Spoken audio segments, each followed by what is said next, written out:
let's make our beautiful Mexican folk art sun and moon drawing. Before we even do that, let's flip our paper over and make sure our name is on it. After that, we need to find the center of our paper right here. With the center of our paper, we are going to take our stencil that you have at each table and place it in the middle. We don't want it down towards the bottom or up in a corner. We want it in the middle. You have your pencil in your hand, and with your other hand, you're going to hold that stencil steady so it doesn't wiggle. My pencil is going to touch the corner of that stencil and go all the way around. If my hand gets in the way, I can move my hand, put my pencil on the other side, and slowly go around. And just like that, we have our circle. But again, really make sure your non-pencil hand is holding down tight so it doesn't wiggle.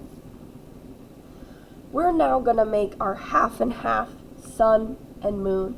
Here's kind of the silly part. We're going to try and draw a line through the center, but make a little dip for a nose. So I'm going to start at the top of my circle. I'm going to go down with a straight line. And once I get towards the middle of my circle again, I'm going to go out and back in and make my way back down with a straight line to the end of my circle. Again, straight line down, little wiggle for the nose, because this will be the nose of our sun and moon. Next, we're going to make the eyes for each one. I think I'm going to have my sun be on this side and my moon be on this side. So for my moon, I'm just going to draw a little half of an arch right here. That's for the closed eye of the moon. If you want to add some eyelashes, you are more than welcome to, but you don't have to.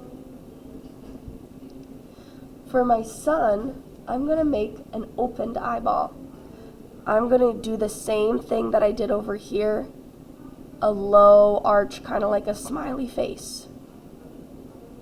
But then I'm going to go on the top and make an upward arch like a rainbow. So I'm going to start from this point, make an upward arch, and connect it to the other point. And I made an open eyeball. With this open eyeball, I'm going to draw the iris and the inner part of my eye. So I'm just going to make a round line here and a round line here. If you want to add a center circle in the middle too, you can, or add a little shimmer in there. That's up to you. Again, if you want to add some eyelashes, go ahead and add some.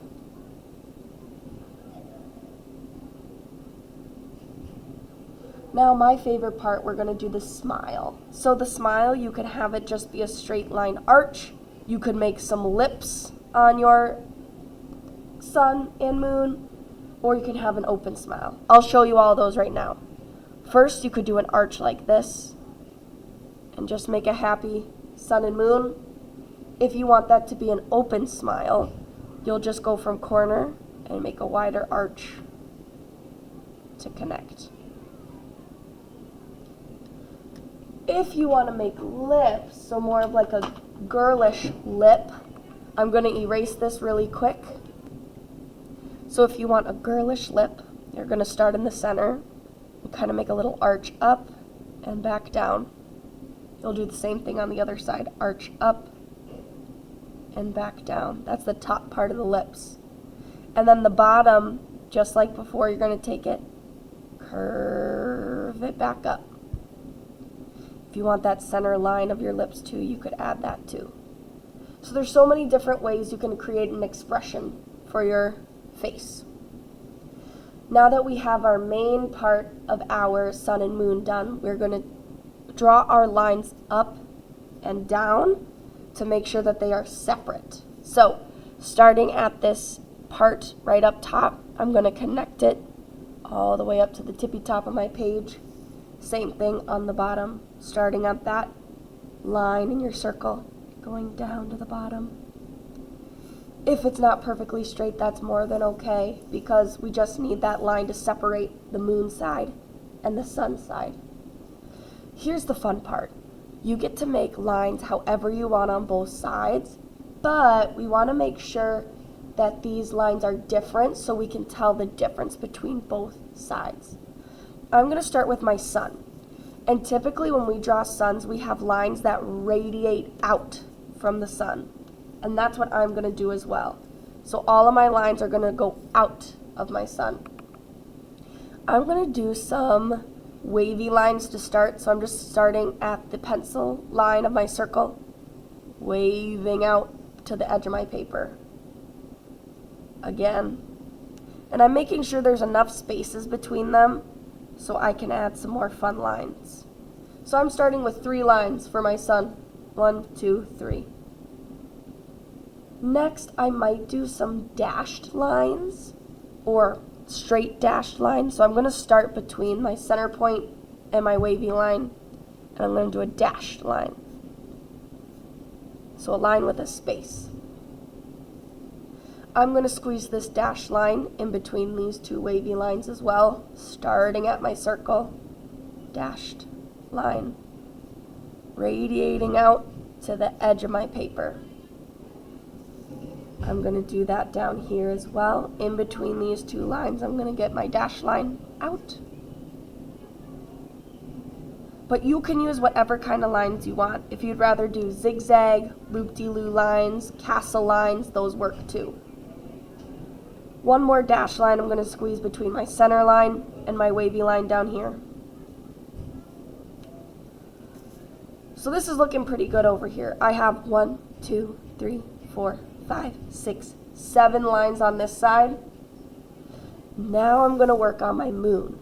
Instead of radiating out, I want to copy the curve of the moon here and have my lines curve around it going out.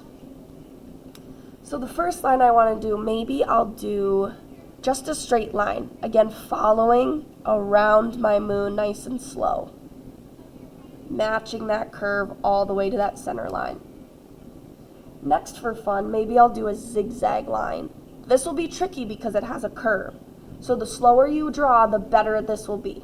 So I'm going to start at the top on my center line, zigzag up, straight line down, up, down.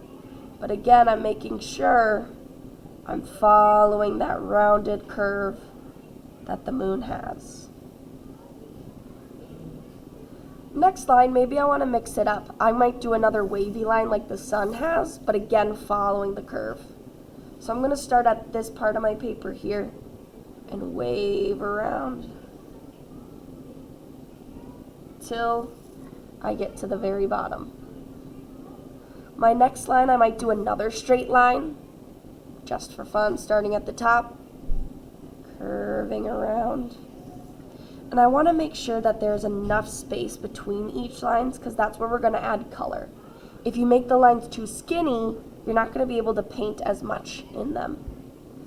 So my last part, I don't have a ton of room, but I'm going to try and do some spiky lines. And I'm only going to go in this area because my lines will go off the page and then I'll restart them at the bottom. If you're confused, just watch first. So again, spiking up, down, up, down, up. Oh, it comes off my paper. So then I'm going to start back down at the bottom, going down, up, down, up, down, up. And there we go. We have our lines. So this also kind of shows unity, right? The lines over here really match up with the moon, making it separate enough from the lines here going outwards from the sun. So both of them have their own vibes to each one.